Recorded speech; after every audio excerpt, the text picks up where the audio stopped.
Para mí es un placer darle la bienvenida a Carlos Santo Cuevas, una nueva columna sin nombre. Carlos, ¿cómo estás? Bienvenido. Muy bien, buen día, muchas gracias. Muy bien, Estoy Carlos. bárbaro. Bueno, me alegro mucho tenerte en un nuevo programa. Un capítulo que se llama Isapú Mbaracá Guazú.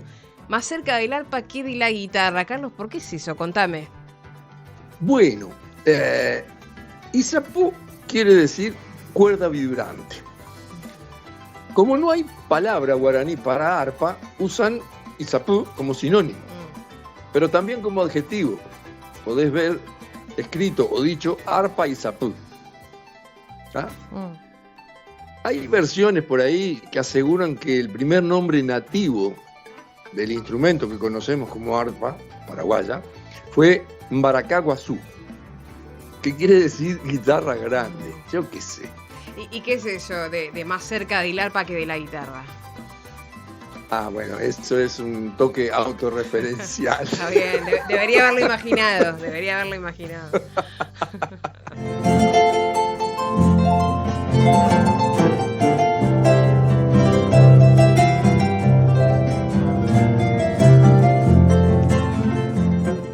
Y a ver, capaz que alguien se acuerda.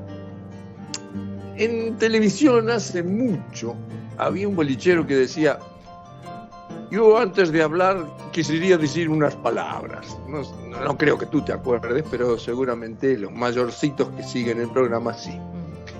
Para variar, hoy empiezo enmendando un errorcillo, que me fue señalado con total acierto y corrección por una oyenta atente. Digo oyenta atente porque si digo oyente atenta me salta la barra femenina y entonces no quiero lío. Una oyenta estuvo atente a lo que yo dije y cuando alguien tiene razón no precisa dársela, ¿verdad? ¿Por qué no? Y porque ya la tiene. Qué original,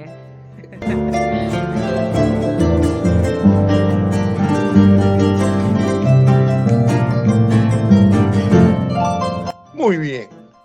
El jueves pasado yo dije que escuchamos a Marianne Francescon, recordarás, interpretando Kilómetro Cero.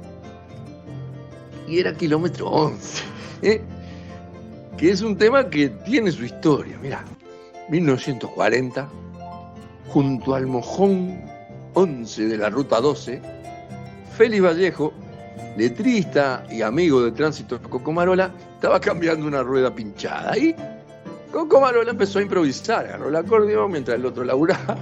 Pero claro, igual, Vallejo no se quedó atrás. Y cuando el otro mandaba frases musicales, él largaba algún versito. ¿Y cuál es el resultado? Un himno del chamamé, que es Kilómetro 11, ¿sí? Ahora lo estamos escuchando en arpa, que no es una versión muy frecuentada. Interpretado por una gurisa, Larisa Ledesma, con doble S, Larisa, que la encuentran en @LariMusic, o sea, con music, pero con W, en YouTube, en Instagram y en Spotify. ¿Ah? Recomendada.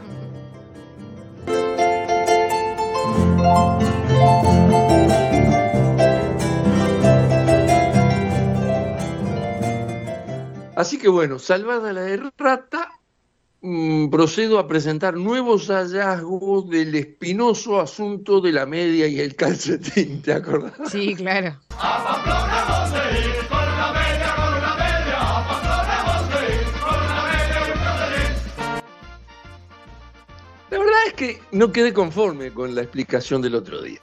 Así que anduve garimpando, encontré a una profesora de castellano, inglesa ella, que preguntaba sobre esa estrofa.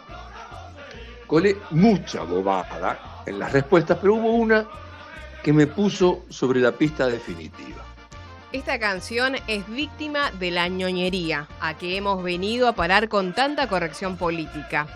El original decía con una bota, para que la gente creyera que hablaba de una bota de vino, pero añadía y un calcetín, con lo cual el significado burlaba la idea de pasarse una buena melopea en la fiesta. No a las ñoñerías sin sentido, reivindiquemos el original. Así que bueno, terminamos con consigna y todo. El asunto es que siendo melopea, entre otras acepciones, una embriaguez que produce ánimo festivo e induce al afectado a cantar o expresar de otra manera su ánimo, queda muy claro que la canción lo que hace es intentar ocultar el sentido fiestero y borracheril original, que disgustaba a curas, obispos, viejas y estirados varios. ¿Por qué digo esto? Porque descubrí que la versión que escuchamos el jueves pasado fue reformulada en 1920 por un tal Ignacio Balestena, un poderoso abogado, escritor, político, monárquico y católico, muy defensor de la tradición, pero no de las costumbres tradicionalmente relajadas del vulgo, por así decirlo, ¿no? Así que al final no le había errado tanto yo cuando interpreté la otra vuelta lo de media y entera con la castaña, pero bueno, que era la información que tenía. Lo que sí era cosa de buenos borrachos nomás. Muy bien, ¿qué tal si vamos a lo que nos convoca hoy? Vamos a ver qué nos cuentan la Wikipedia y la Victoria. El arpa cala tan profundamente en el alma paraguaya que inspira a los creadores, los motiva, los estimula, los acicatea, los empuja a escribir versos tan hermosos como estos de Isidro Cabral, de su poema Arpa Paraguaya, que yo quiero compartir, por lo menos en una estrofa, con nuestro público. Tengo el honor de ser parte de esta raza guaraní, indómita pero noble y de linaje gentil. Soy el arpa paraguaya, soy sonido guaraní, soy emblema de esta raza que ya nunca va a morir. ¡Qué lindo!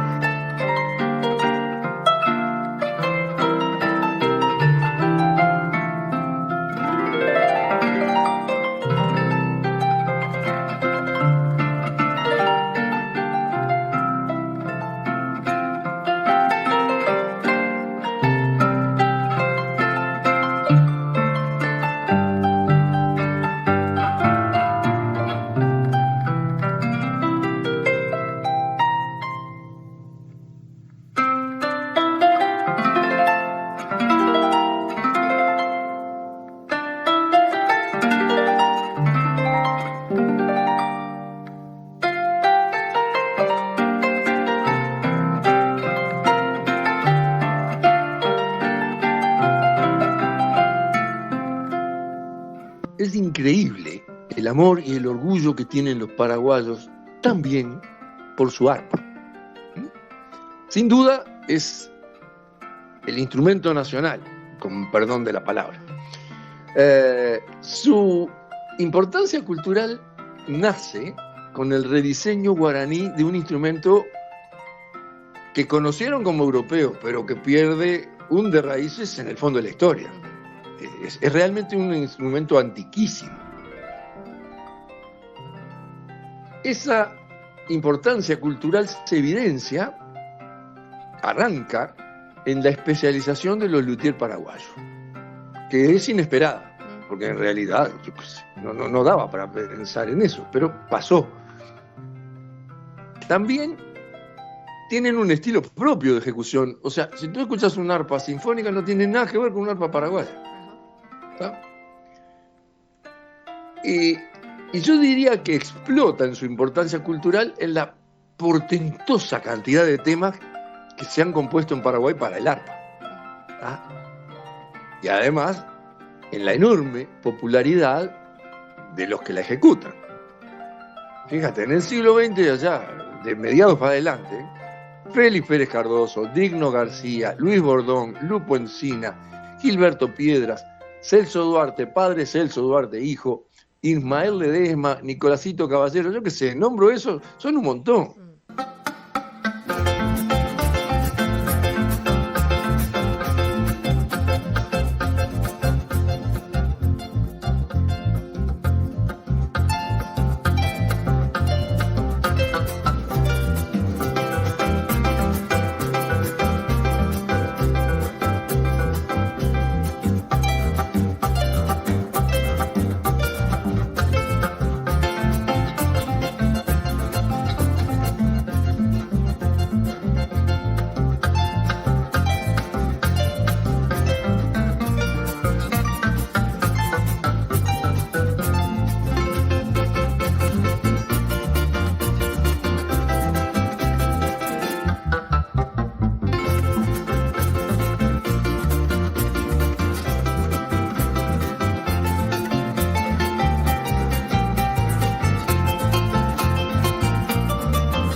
jesuita Matías Strobel fue el padre Antonio Sepp quien introdujo el arpa en las misiones jesuíticas, allá por 1691 en la reducción de Yapeyú, actualmente en territorio de la provincia de Corrientes.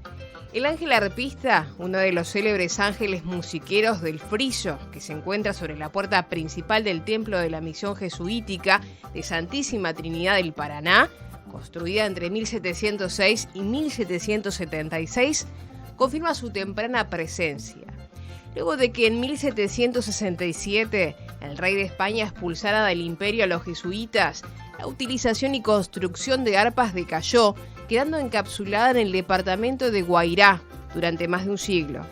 La reaparición del arpa paraguaya comenzó en la primera mitad del siglo XX de la mano de la popularidad del arpista Félix Pérez Cardoso, que hizo modificar la forma del cabezal, la colocación y cantidad de las cuerdas y acortar la caja, definiendo así la identidad del instrumento.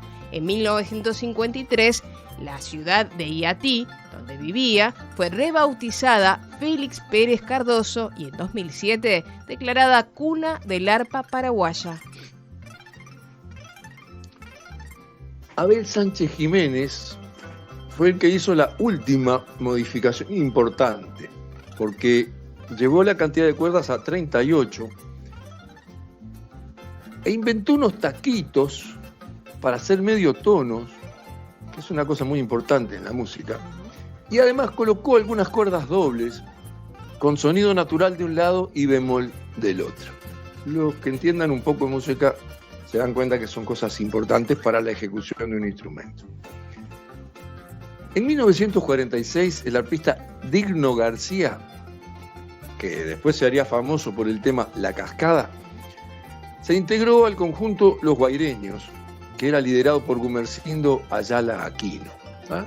Y lo integraban también con Patricia Ayala, Humberto Barúa y Luis Osmer Mesa, que en los años 60 sería mundialmente famoso como Luis Alberto del Paraná. O sea, ahí arrancamos con una proyección de esa música ya no solo dentro del país.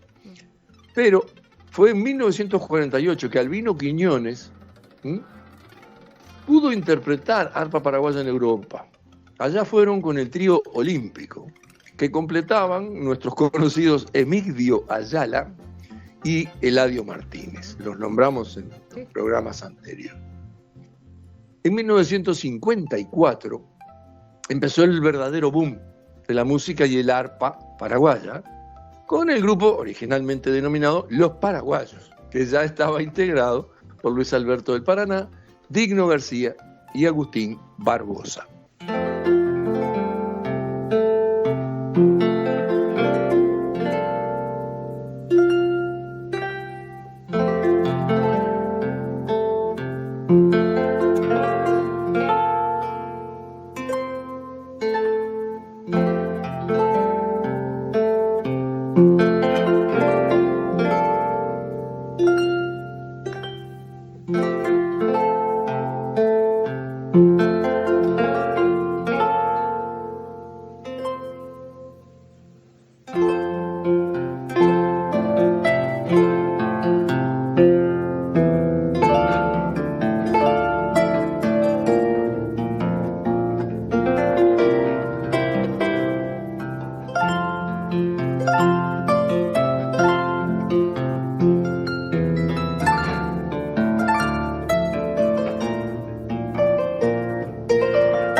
Algunos temas creados para arpa paraguaya han adquirido el rango de clásicos latinoamericanos, como El pájaro campana, de autor anónimo, Carreta Güí, de José del Rosario Diarte, Misiones Ñu, de José del Rosario Diarte, Misionera, de Fernando Bustamante, El tren lechero, de Félix Pérez Cardoso, inspirado en el primer tren latinoamericano, uno de los orgullos del Paraguay, y Cascada, de Digno García, inspirado en las cataratas de Iguazú.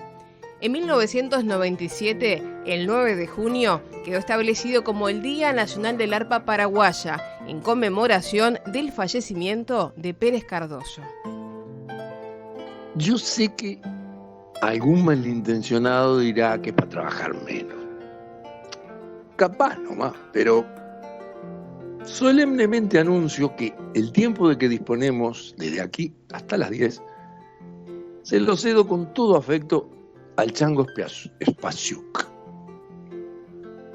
Por buen músico, por buena gente y porque en su ciclo Pequeños Universos en Canal Encuentro realmente dejó un cofre lleno de joyitas entrañables, nutricias para nuestra cabeza y nuestro corazón. Así que, Changuito gringo, el escenario es tuyo.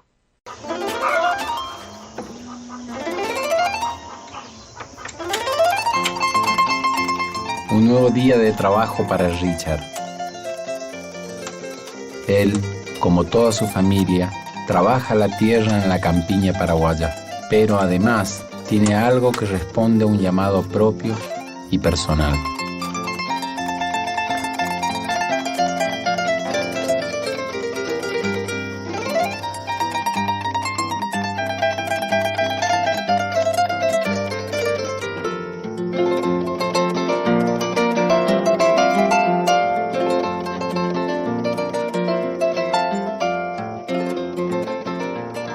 Como él, son muchos los paraguayos que reciben este llamado del arpa y que deciden responderlo con un tiempo y una dedicación que solo se explica a través de la fascinación que despierta en ellos la sonoridad de este instrumento.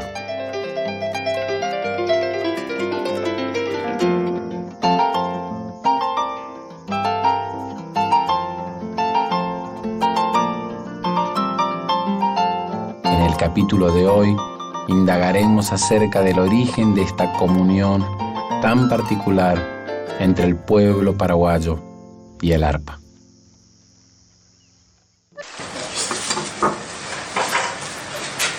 Estamos en el taller de construcción de arpas del luthier Oscar Maldonado. Aquí, durante generaciones, se construyen muchas de las arpas que tocan los mejores intérpretes del país.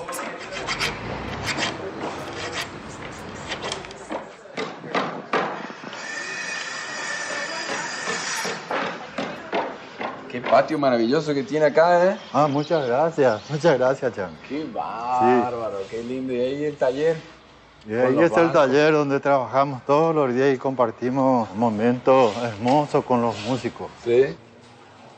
Una pregunta. Sí. ¿Cuándo aprendió el oficio de hacer una arpa? Empecemos por donde empezó, porque el que realmente se inició en este trabajo y gracias a él nosotros estamos en este rubro, es un tío nuestro. ¿Cómo se llama su tío? Adelio Ovelar. Adelio Ovelar. Él fue el que empezó con un arpista llamado Cristino Báez Monjes. Él forma dentro de la historia del arpa un paréntesis muy importante. Era un secretario del taller, del tío así, y de a poquito fui tomando interés y sin darme cuenta ya estaba metido en esto. Sí, y una pregunta, ¿quién lo trajo al arpa al Paraguay? Los jesuitas es lo que nosotros sabemos históricamente, pero de ahí los indígenas ya empezaban a copiar el arpa. El arpa que la habían traído los jesuitas era totalmente una arpa europea, totalmente diferente a la que es hoy en día el arpa paraguaya. Y quien fabricó la primera arpa acá en Paraguay fue don Epifanio López. Y la marca de su arpa era India. Ellos pintaban a mano nomás la cabecita de una india y todas sus arpas tenían cabeza de india, una cabecita de india con una flecha. El arpa es uno de los instrumentos más antiguos fabricados por el hombre. Se conocen arpas fabricadas en Asiria, Israel, en Egipto, de donde pasó a Grecia y de allí se dio a conocer en el resto de Europa. Hacia fines del siglo XVI, los jesuitas lo introdujeron en América. Los pueblos originarios de esta región lo adoptaron rápidamente y empezaron a construirlo con madera de la zona. Ese fue el inicio de una serie de cambios que diferencian al arpa paraguaya de las arpas de otras regiones del mundo. Muchos de esos cambios fueron impulsados por los propios músicos paraguayos que, como Félix Pérez Cardoso, mientras componían buscaban la sonoridad que exprese mejor el modo paraguayo de tocarlo. Y al principio habían hecho el arpa con las cuerdas al costado también. En el lado derecho y los clavijeros era una cabeza maciza. Y ahora en el centro el arpa paraguaya, y esa es la idea que trajo don Félix Pérez Cardoso también. Y a partir de don Félix Pérez Cardoso ya empezaron a surgir otro arpista, otro hombre y músico que eran músicos de otro instrumento. Y el que le dio destaque internacional al arpa, y también de ahí fue modificándose también el nombre del arpa, fue don Luis Bordón. Él compuso una música, una polca, y le puso nombre arpa paraguaya. Arpa paraguaya. Arpa paraguaya. Y es como que a partir de ahí empezó a llamarse el arpa paraguaya, el instrumento. La denominación de ese disco. ¿En qué año fue la grabación de Luis Bordón? Y seguro que fue en la década del 50, entre 60. Cerca de los 60. ¿De qué madera están hechos los arpas? La caja acústica es de cedro. Cedro, de acá del Paraguay. Cedro nacional. El cedro es la madera más noble para un instrumento. Usted toca y siente la pasta del cedro, que es diferente, no es igual a otras maderas. Hay niños jóvenes y de todas las edades, genios que aparecen de todos lados, todo el tiempo. Nacen arpistas como plantas nomás. Sí. Por eso debe ser que crece tanto cedro también aquí. Y tanto cedro también. Es que sí, nos mandó a Nicolásito Caballero.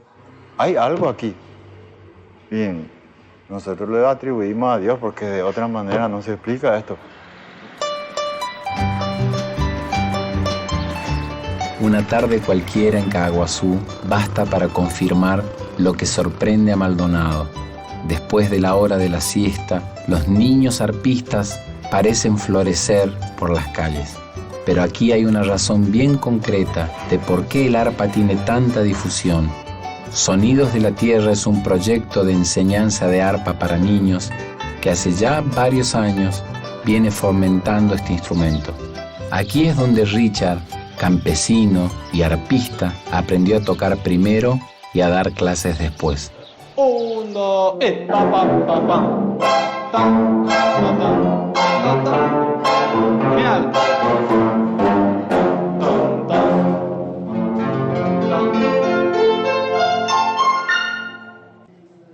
¿Y cómo es eso de estar enseñando a los más chiquitos el arpa?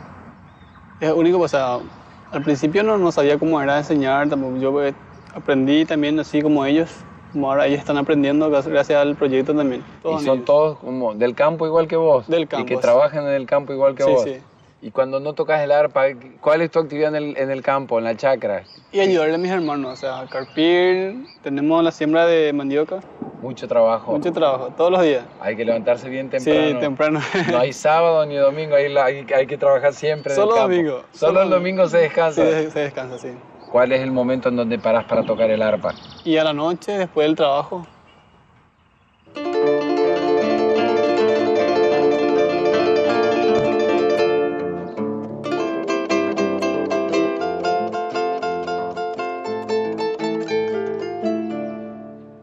¿Cómo sentís que hubiese sido tu vida si no hubiese aparecido esa posibilidad de descubrir este instrumento? ¿Hacia dónde crees que hubiese ido todo?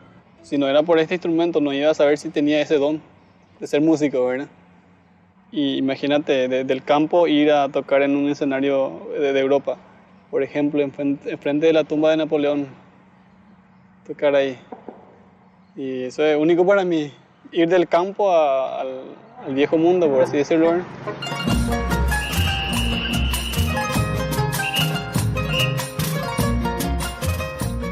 La presencia de este instrumento también se hace sentir en Asunción, la capital del Paraguay, en donde en lugares como Arpa Aroga se les enseña a muchos de los futuros músicos. Dentro de pocas semanas tendrán lugar en Asunción el Festival Mundial del Arpa. Esa noche, muchos de ellos compartirán escenario con grandes figuras del mundo de este instrumento.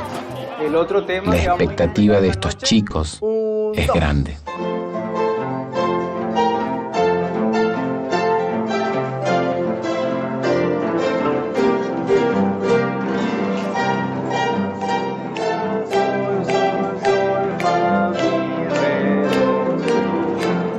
Erika tiene 13 años y será una de las que tocará por primera vez en la noche del festival.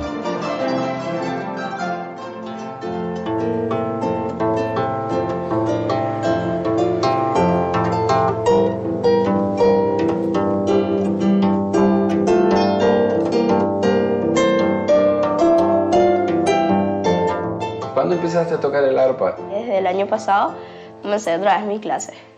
Arpa Aroga. Arpa Aroga. Quiere decir la casa La del casa arpa. del arpa. ¿Por qué te llamó la atención el instrumento? ¿Alguien en tu familia toca? No, la verdad que yo soy la primera que está con un instrumento en la familia. Pero mi abuelo escucha siempre mucha polka y siempre el instrumento así me llamaba la atención. Era el arpa, el sonido que tenía, la forma y más también porque es un instrumento típico del Paraguay. Y me gustó así, comenzó a gustarme y con este sillón. Y hacía como si fuera tenía un arpa y así tocaba por el sillón. Ah, como si fuese el encordado del... Sí, yo estaba agarrada así, me sentaba acá y así hacía como si fuera tenía un arpa y tocaba así. Agarraba y estiraba las cuerdas. Y así yo comencé y mi abuela me vio un día haciendo eso y me preguntó qué estaba haciendo. Y desde el año pasado que estoy con el arpa y este año. ¿Cuántos días a la semana vas? Yo voy 2 días a la semana. ¿Y después practicas acá en tu casa? Sí, después todos los días acá practico en casa. ¿Y te estás preparando para tocar en el teatro o no? Sí, voy a irme. ¿Intentar? Sí. Sí. ¿Te gustaría hacer música o sentís que es algo como un hobby, como un entretenimiento? A mí me gusta mucho el arpa. Yo un día quisiera ser así una gran arpista y poder romper fronteras con el arpa, poder ir a otro país a llevar la música paraguaya. Un día ella haciendo así por la cuerda de los sillones, así, ella siempre hacía así, siempre hacía todo estos gestos. Un día me llamó la atención y le digo yo, ¿qué te pasa? ¿Por qué así tanto por tus dedos? Y me dice, porque estoy tocando el arpa, quiero tocarle al abuelo. Y el abuelo sigue. Cuando le sepa ejecutar la polka que ella quiere escuchar, ¿cómo te vas a sentir, mi amor? Bien. Bien alegre. Sí. Hay más grandes y más chicas. Esta es de 36 cuerdas. ¿Un arpa de 36 cuerdas? Sí. Y los colores son para diferenciar las notas. Las notas principales que son do y fa se distinguen por el do, por el color azul y fa por el color rojo. Y las demás va todo en blanco. Va también como el color de la bandera paraguaya. Ah, mira vos qué buen detalle. Sixto Corbalán es un arpista joven que forma parte de la nueva camada de ejecutantes de este instrumento y además de tocar, realiza composiciones propias para el arpa.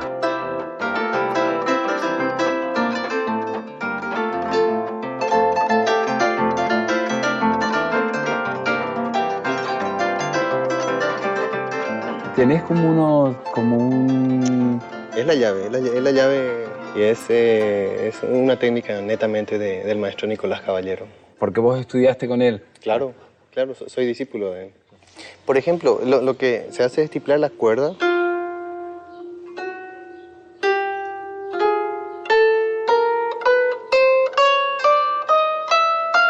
Ah, perfecto. Sí, lo que tengo es tratar de aumentar un poco más el cromatismo y un poco más lo que sería la armonía. ¿Componés música en el arpa? Sí, claro que sí. Creo que es una parte que se está desarrollando en el arpa, la composición es nueva, manteniendo un poco lo tradicional, pero el lenguaje justamente es esa influencia que ya tenemos de otros tipos de música. Pero el apunte es siempre tender a lo nuestro, que es la polka o la guarania. ¿Me podrías dar un ejemplo de alguna composición? Sí. Este tema es un tema que lo dediqué a Félix Pérez Cardoso. Él es el padre del arpa paraguaya. Dice así.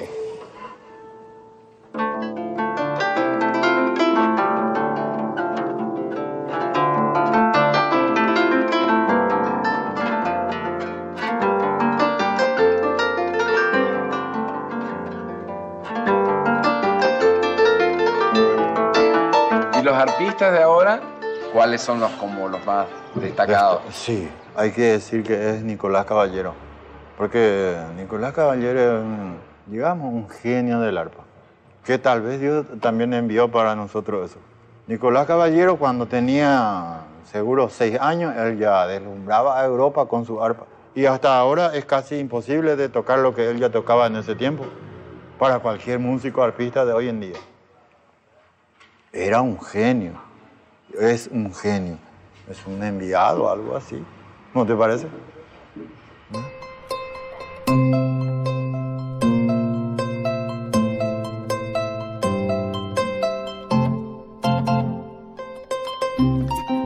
Nicolás Caballero es un verdadero mito viviente en la ejecución de este instrumento. Su carrera arrancó de muy niño, tenía apenas 4 años, con presentaciones en escenarios de todo el mundo.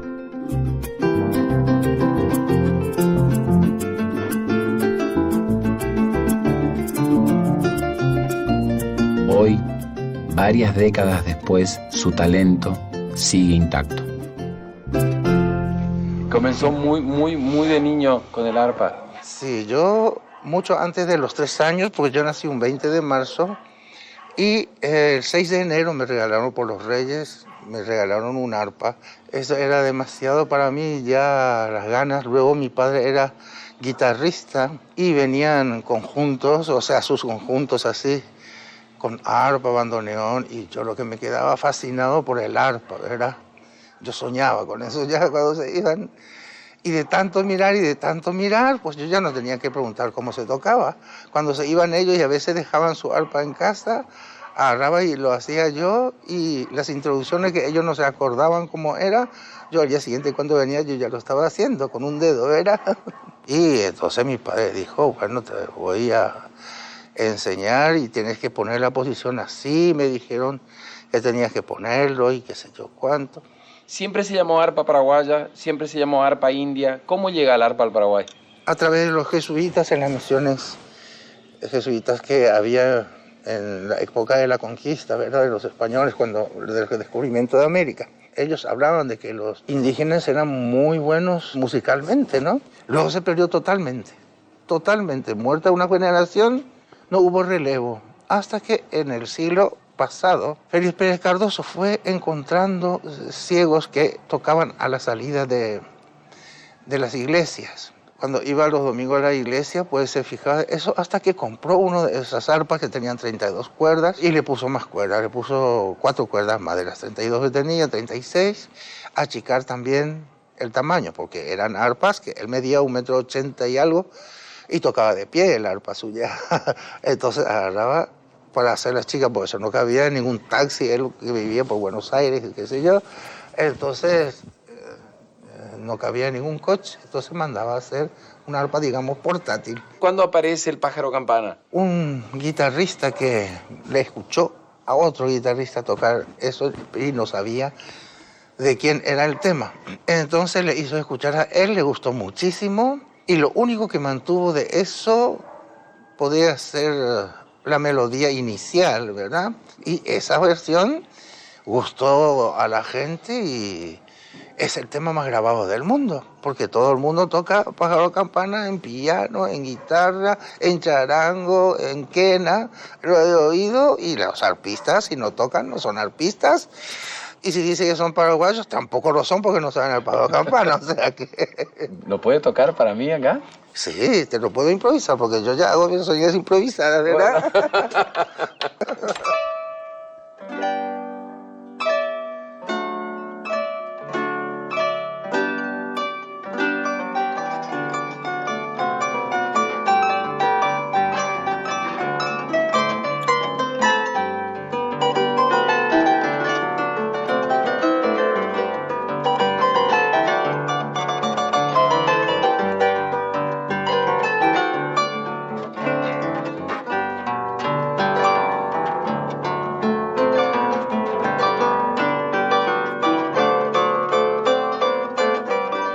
Como que se presenta el tema y después se van desarrollando todas las infinitas posibilidades del instrumento. Sí, muchas veces antes yo decía, papá, no quiero tocar yo el pájaro campana.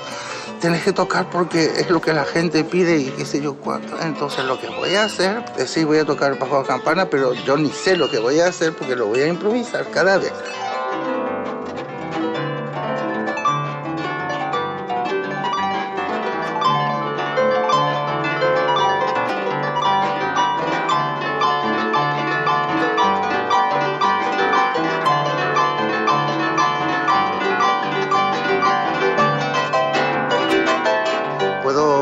Demostrar muchas cosas, por ejemplo, de la técnica propia o de lo que el arpa permite hacer al intérprete, ¿no es eso?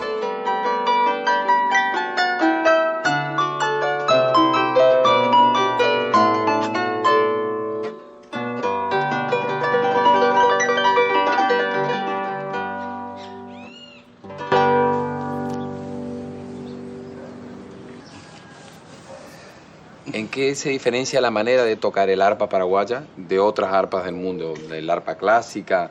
Y ellos tocan siempre de abajo para arriba, así, ¿verdad?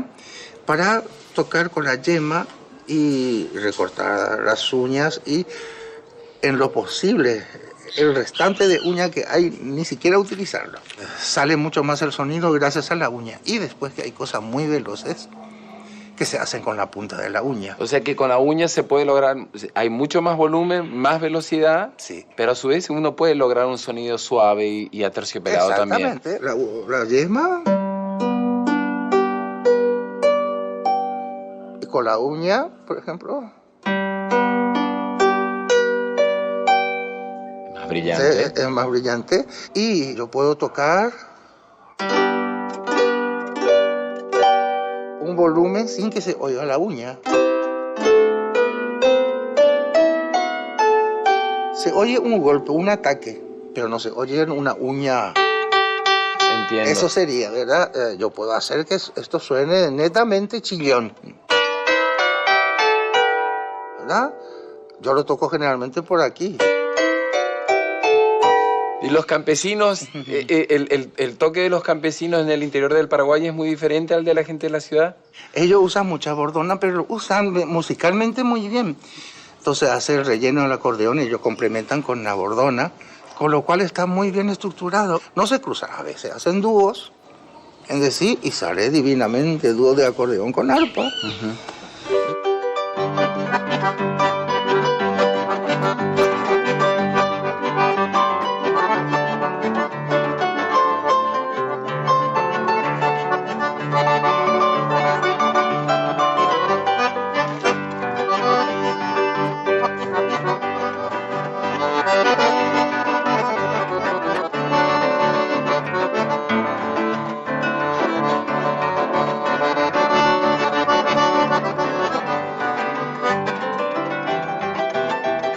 Así concluye nuestra recorrida por alguno de los infinitos caminos que sigue el arpa en este país.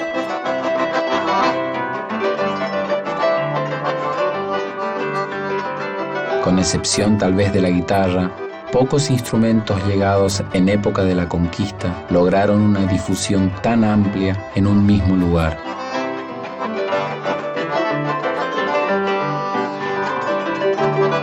Desde un punto de vista racional, es difícil entender por qué justo aquí, en Paraguay, ha calado tan hondo su sonoridad.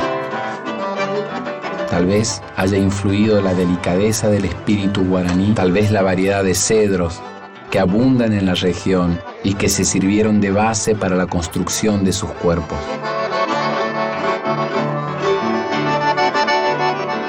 Lo cierto es que, como dice Maldonado, hay algo aquí. Con su enorme diversidad de ejecutantes y estilos, esta tierra parece haber sido bendecida con un don especial para tocarlo.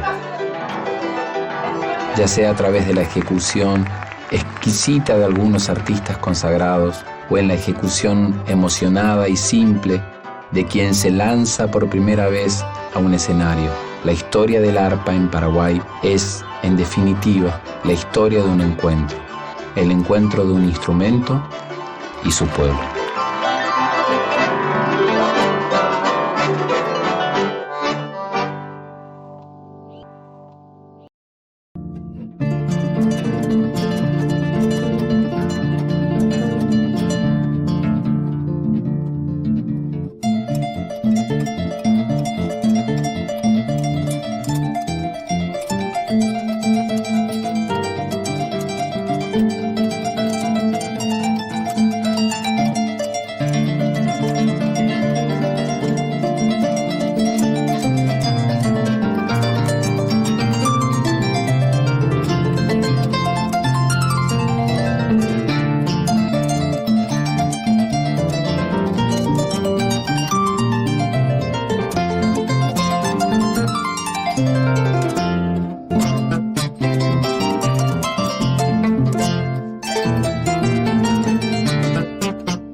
Es hora de una especie de ficha técnica que nunca hago, pero hoy me parece que corresponde. Con una aclaración previa. Es insólita la cantidad de temas y versiones disponibles que incorporan arpa en la música del Paraguay. Insólita. Hay tradicionalistas, conservadores, hasta presentaciones tipo heavy metal y punk incluso. Busquen que hay, se van a divertir. Hay marchas militares, hay temas de dulce pasión, de amarga desolación, de orgullo patrio y guerrero, o miseria por desamor, qué sé yo. Absolutamente de todo. Hay intérpretes burdos y otros delicadísimos. Hay cultores del virtuosismo velocista, y también del preciosismo sutil. Se encuentran arreglos modestísimos y también otros sinfónicos.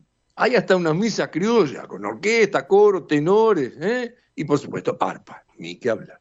Y cualquiera que lo ponga a buscar confirma esto que estoy diciendo. Sin embargo, todos los temas que escuchamos hoy, salvo Kilómetro 11, fueron tomados de la misma fuente. La grabación en vivo del 6º día del 13º Festival Mundial de Arpa Paraguaya, que tuvo lugar en 2020, en plena pandemia.